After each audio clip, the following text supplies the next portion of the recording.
All right, yesterday in science, we started out reading about how can matter be described. There's many different ways that you can describe things, okay?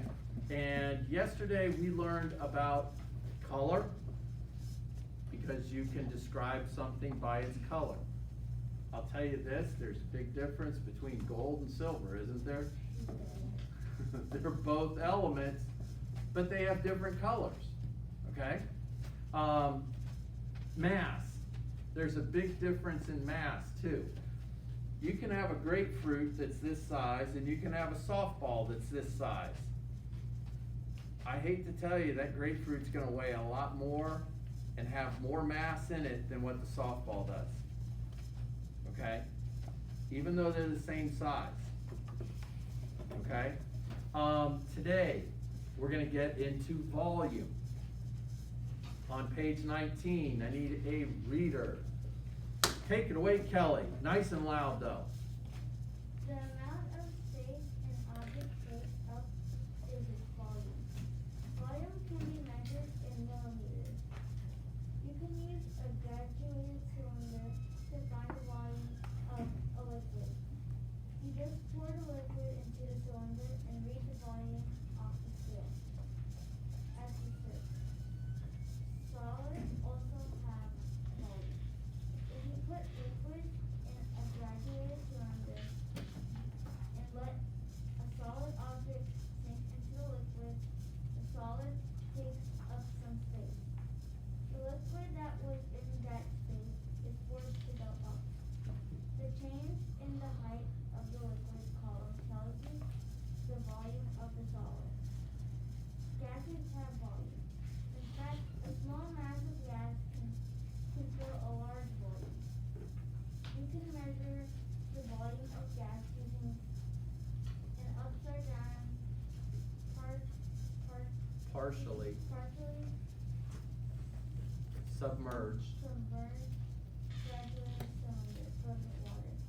If you blow air into the cylinder with a straw, the bubbles will push some water out. The volume of water pushed out is the same as the volume of the gas. Okay, down below they have the liquid, the solid, and the gas, and how you would measure them. Okay? Now, the liquid, that's the simplest one to figure out how to measure. In my backyard, I have a rain gauge. So I am measuring what God is putting out there.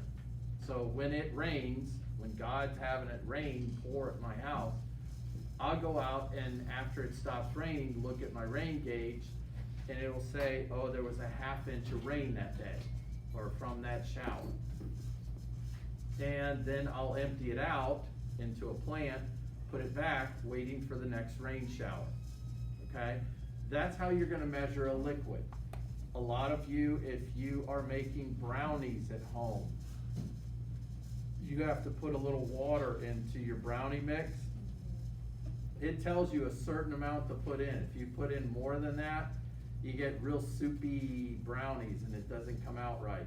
If you don't put enough, you get real powdery brownies and they don't taste the best either. And so there's a certain amount of water. You have to measure it out. It's usually like 1/4 cup. And so you would pour it into your measuring cup and pour it into the brownie mix, stir it up and cook it. And it'll come out fine. But that's another measuring thing. That's where you use it. Chefs use it all the time. A solid. One way to measure a solid is to take that liquid, put in there about, a certain level of it. Then you drop the solid in. When that solid goes in, what does the water do? It rises up. The amount that it rises up tells you how much that solid is taking up, how much space, how much volume it has. Okay? I know that I have a hot tub at home. If I fill the hot tub up with water and I get in it, what happens? What, George? It overflows. Usually, if you guys had a pool at home with all this rain that we had the last few days, It might have been full all the way to the top. You get in, it overflows because your body mass, your body volume is going to take up space, and that's going to force water out. Okay? So that's how the solid is done. The gas one, you fill up this is you got to really think on this one how to do it, and these guys must have been really smart to figure this out. But you take a cylinder, you fill it with water, you put a cup over the top of it. Before you put the cup over, you put one of those straws that you can bend, and it doesn't crink where you bend it, but you put a bendy straw in there, you put the cup over top, and then you turn it over, okay? And the water stays in there. Then what you do is you blow bubbles into the cylinder, and the bubbles that you're blowing in is gonna force, because the bubbles are gonna go up, and that's gonna force water out. And then you can measure how much gas that you've put in there, how much breath that you put in. And that's how you're gonna do that with those. On to page 20, temperature. Joseph, why don't you read for me? The temperature of an object is a measure of how fast its particles are moving. The higher the temperature, the faster the particles move. We cannot see the particles that make up an object, but we can tell when they are moving faster. Moving faster of the object. Because the object becomes hotter. There are different scales of measuring temperature. In science books, you may find the melting point of a solid in degrees Celsius C. In a recipe, you may find a cooking temperature given in degrees Fahrenheit F. Knowing the temperature of solids, liquids, and gases is very useful. For example, the water in a fish tank needs to keep at the right temperature. A weather report gives us the temperature of the air, and the temperature of your body can help us Monitor. monitor a health problem. In other words, every morning when I come in, I have to stand in front of this iPad, and it takes a thermal scan of me, and it tells me the last few times, today it read like 3 of them while I was sitting there writing it. I had 97.2, okay? If I have 100.4, I'm starting to run a fever, okay? Now, if I'm outside working, I'm running around and everything, my temperature's gonna rise up. If I'm sitting in the air conditioning, or if it's a real cold day outside and I'm sitting outside, my temperature's gonna go down a little bit. It's gonna be below what it's supposed to be, okay? But if I start getting up into the hundreds, my body isn't gonna get that way just from overexertion. So then I'm starting to have something go on inside my body that tells me that there's a temperature. You saw the video where they had the ice. Well, first they had the water, and they froze the water, and it went down to 0. They were doing Celsius, and it stayed at 0. It didn't get any farther. Once it froze, that was it. Then they did the same thing with boiling the water. It got all the way up to 100 degrees Celsius. And then it didn't go any higher, it just kept boiling. That's the boiling point of water. It doesn't get any hotter than that. It just stays there, okay? And what happens is the water will be let off as steam at that point, okay? So these temperatures, they are important in the elements also. I know that when I take my hot tub water over to Pinch a Penny, one of the questions they ask is, what's the temperature of your hot tub when you took the water out? Because that has to deal with for the chemicals in there. All right, the last one is texture on page 21. Liliana. When you touch a solid object, you can feel if it's hard, smooth, lumpy, crisp, spongy, or wet. This surface structure, that you can feel by touching a material it's a texture. You can also feel the texture by the liquid by rubbing a drop into fingers. A drop of shampoo may feel soapy. A drop of oil may feel oily. Other liquids may feel slimy, sticky, thin. For example, people who make soup may use the texture of liquid mixture of the ingredients to decide whether it is ready for the next step in the process.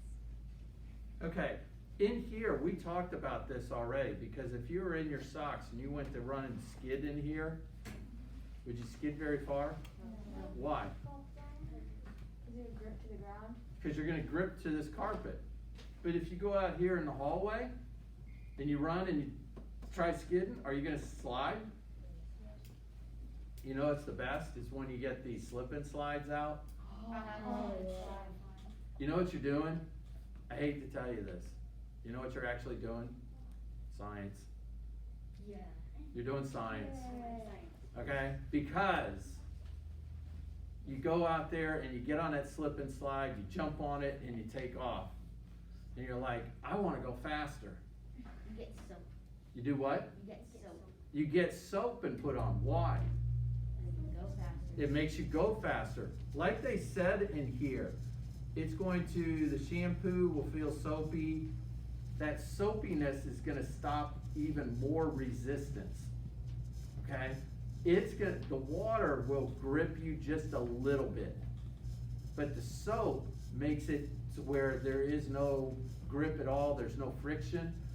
And so if you put a little soap on there, the best thing to do is to put the No More Tears baby shampoo, so that when you're out there and you get water in your face, you're not gonna be sitting there, oh man, I got soap in my eyes or whatever. But if you put that on there and then go run and slide, you're gonna take off and go flying, okay? And so, but the thing is what you're doing is science. I know, you're trying to have fun, but you're doing science. So, in review, we got color, we have mass, how big something is, we're gonna say, volume, how much space it takes up. You got temperature and texture. Now, if we're sitting there thinking about it, there's still a couple more that we did not talk about. Okay, one, we're having a hard time to do that right now because we have these masks on, which is, what would be another thing that we would do to describe something? Smell. And the other one, because we have the mask on too, it's hard to do because is what? Taste. Okay? So taste isn't usually the best one to do because when you're doing with poisonous things, it may be a problem. Smell also could be a problem too with poisonous things.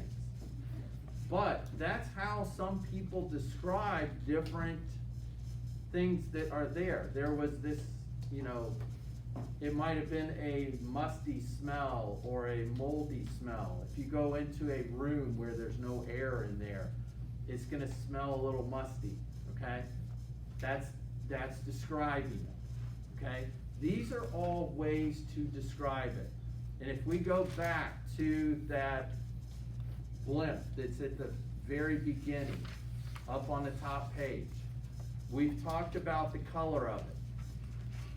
We talked about how it's lighter than air. That would be more of your volume and your mass, okay? We talked about the pointed nose. That could be more of, just describing it. And the smooth surface, that would be your texture, okay? And that is all for today.